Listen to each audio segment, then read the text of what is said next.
चिराग पासवान के पार्टी के 5 उन महिला दावेदारों की चर्चा करेंगे जो इस वक्त 2025 यानी इस साल होने वाले विधानसभा चुनाव की तैयारी में मैदान में उतर चुके हैं। नमस्कार, द बिहारी टॉप देख रहे हैं। मैं हूं आपके साथ बिरजू सिंह। इंडिया टॉप पर बिहार की राजनीति से जुड़ा हर एक अपडेट हम आपको देते हैं। देश में इस वक्त पॉलिटिकली क्या चल रहा है, कौन क्या बोला, इन तमाम चीजों को लेकर हम आपके बीच हाजिर होते हैं। द बिहारी टॉप मेरा दूसरा प्लेटफॉर्म है जहां पर बिहार की राजनीति और खास तौर पे 2025 यानी इस साल होने वाले विधानसभा चुनाव को लेकर हर वो जानकारी जो आपको जानना चाहिए, सीटों का समीकरण, किस पार्टी से कौन दावेदार है, कहां पर कौन मजबूत है और किन विधायक जी का पत्ता कट रहा है, इन तमाम चीज जो है रिसर्च के साथ हम आपके बीच हाजिर होते हैं। और आज की इस वीडियो में बात चिराग पासवान के पार्टी के 5 महिला दावेदार, उन 5 सीटों की जहां पर चिराग के महिला दावेदार इस वक्त मैदान में है। हर पार्टी अपने स्तर से सर्वे करा रही है, तैयारी में लगी है, जांच पड़ताल कर रही है कि भाई कहां पे कौन मजबूत है। चिराग भी करवा रहे हैं अपने जांच एजेंसियों के सहारे कि भाई हमारी स्थिति ग्राउंड पर क्या है, कहां पर हम मजबूत है, कहां कमजोर है, किस सीट पर हमें चुनाव लड़ना चाहिए, और तभी तो वो गठबंधन के अंदर इन बातों को रखेंगे। मेरे पास जो जानकारी है उन 5 सीटों की, हालांकि गठबंधन के अंदर चिराग पासवान संभवतः 20 से 25 सीटों पर चुनाव लड़ेंगे और उन 20-25 सीट कौन होगा इसको लेकर हम लगातार जो है अलग अलग वीडियो में आपको बता रहे हैं। इस वीडियो में 5 उन सीटों की चर्चा करेंगे जहां पर महिला दावेदार चिराग के पास है, महिला उम्मीदवार चिराग के पास है जो इस वक्त ग्राउंड जीरो पर काम कर रहे हैं। सबसे पहले वो सीट जान लीजिए कौन कौन सी सीट है। उन 5 सीटों में से पहला सीट है मटिहानी। मटिहानी लाजमी है क्योंकि 2020 का विधानसभा चुनाव याद कीजिए, जब चिराग पासवान अकेले चुनाव लड़ रहे थे तब इकलौती मटिहानी से सीट थी जिस सीट पर चिराग पासवान को जीत हासिल हुई थी। तो सबसे पहली दावेदारी चिराग की मटिहानी सीट पर है। और न सिर्फ चिराग दावेदारी कर रहे हैं बल्कि यहां पर चिराग पासवान के पास जो है वो इंदिरा देवी भूमिहार समाज से आती है, वो एक मजबूत दावेदार के तौर पर है। और इस वक्त इंदिरा देवी ग्राउंड पर काम कर रही है। राजनीतिक तौर पर उनकी पकड़ जो है वहां की राजनीति में ठीक ठाक है।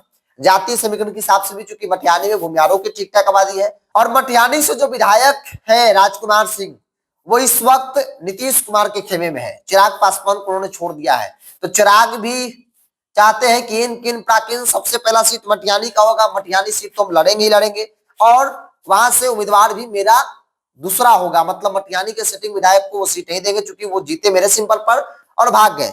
तो वहां पर इंदिरा देवी उसी जाति समाज से आती है और वो इस वक्त मैदान में ग्राउंड जीरो पर काम कर रही है। दूसरी सीट है गायघाट, मुजफ्फरपुर के गायघाट। 2020 के चुनाव में वहां से दिनेश सिंह की बेटी कोमल सिंह चुनाव लड़ी थी और चूंकि अकेले थी और अकेले लड़कर जो है वो वहां पर भी ठीक ठाक वोट जो है कोमल सिंह लाई थी। तो इस बार भी कोमल मैदान में है। उनकी मम्मी जो है वैशाली से सांसद है, पिताजी एमएलसी हैं जेडीयू के और वो खुद चिराग पासवान की पार्टी में है। चिराग पासवान की पार्टी के सिंबल पर 2025 की तैयारी में जो है वो लगे हुए हैं। हम आपको एक बार गायघाट का भी बता देते हैं 2020 का जो परिणाम था। गायघाट निरंजन राय आरजेडी के टिकट पर चुनाव लड़े, महागठबंधन के उम्मीदवार थे और उनको तकरीबन 60,000 वोट आया था, चुनाव जीत गए, विधायक बने। दूसरे स्थान पर महेश्वर प्रसाद यादव जनता दल यू, जिनको 52,000 कुछ वोट आया था। मतलब जो आरजेडी और जेडीयू के बीच कराके की जो टक्कर थी और जो हार जीत का जो आंकड़ा था बहुत ज्यादा नहीं था क्योंकि वहां पर कोमल सिंह लोक जनशक्ति पार्टी की उम्मीदवार जो थी वहां पर मैदान में थी और उनके पिताजी, उनका फैमिली का राजनीतिक तौर पर ठीक ठाक जो है वहां पर पकड़ मानी जाती है। और कोमल सिंह यानी कि एलजेपी चिराग पासवान को वहां पर 36,851 वोट मिले थे। और इस बार भी कोमल सिंह की दावेदारी है। चिराग भी चाहते हैं, चूंकि पिछली बार अकेले लड़कर 36,000 वोट जो है वो उनको मिला था, तो ऐसे में इस बार भी उनकी दावेदारी वहां पर चल रही है। इस लिस्ट में तीसरा नाम महनार है। महनार चूंकि आरजेडी की सिटिंग सीट है, लोकसभा चुनाव को याद कीजिए, महनार बीना देवी जो आरजेडी की विधायक है मौजूदा वहां से, उनके पति रामा सिंह जब लोकसभा में वैशाली से उनको टिकट नहीं मिला आरजेडी से तो वो नाराज होकर उन्होंने आरजेडी छोड़ दिया और चिराग पासवान यानी कि पुराने घर में जो है वापस चले गए। चिराग पासवान के लिए मजबूती के साथ कैंपेन किए और वो प्रयास में है कि इस बार वैशाली की सीट एनडीए के अंदर चिराग पासवान के खाते में जाए और चिराग पासवान के सिंबल पर यानी कि एलजेपीआर के सिंबल पर वीणा देवी को जो है वो मैदान में वो उतारे। मतलब आरजेडी से वीणा देवी नहीं लड़ेंगे, ऐसा माना जा रहा है, ऐसा कहा जा रहा है। अब वो समय बताएगा कि भाई बीना देवी को टिकट मिलेगा नहीं मिलेगा, कि उमेश कुशवाहा ही लड़ेंगे चूंकि प्रदेश अध्यक्ष है और पिछली बार वो लड़े थे। तो एक नाम महनार का भी है, और चौथा नाम जो है इस लिस्ट में वो संगीता देवी का है, बलिरामपुर सीट।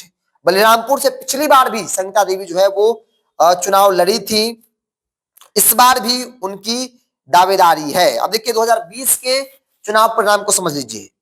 बलिरामपुर में हुआ क्या था, वहां पर communist party of India CPI जो है वो चुनाव जीती थी। महबूब आलम जो है वो 1,04,489 वोट पाकर जो है वो चुनाव जीत गए थे। वरुण कुमार झा 50,000 वोट आया था, वीआईपी पार्टी एनडीए के अंदर लड़ी थी। ऐसे में वीआईपी अब एनडीए में नहीं है।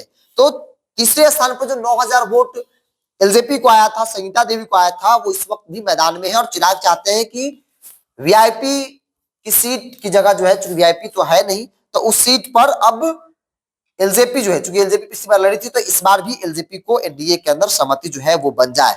तो संगीता देवी भी वहां से मैदान में है, वो दावेदार के तौर पर उनकी चर्चा हो रही है। कई दावेदार हैं, लेकिन हम तर्क के साथ बता रहे हैं कि जो ग्राउंड पर जिनकी स्थिति थोड़ी बहुत मजबूत है, जिनका राजनीतिक तौर पर बोलबाला है, इसमें एक नाम संगीता देवी का भी है। अब इसमें लिस्ट में अंतिम नाम और पांचवा नाम जो है वो सोनबरसा विधानसभा क्षेत्र का है।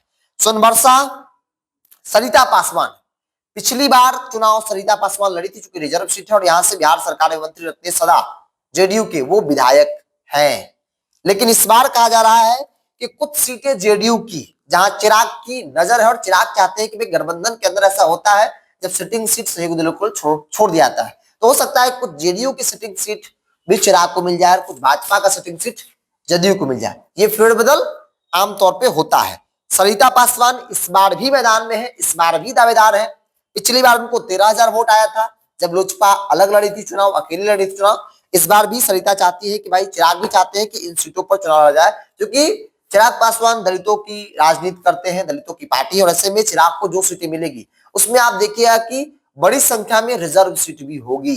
मतलब जो दलित राजनीति वाली पार्टी है, बैकग्राउंड वाली पार्टी है, उनको रिजर्व सीटें अधिक संख्या में दी जाएगी। ऐसा होता है और ऐसा इस चुनाव में भी होगा।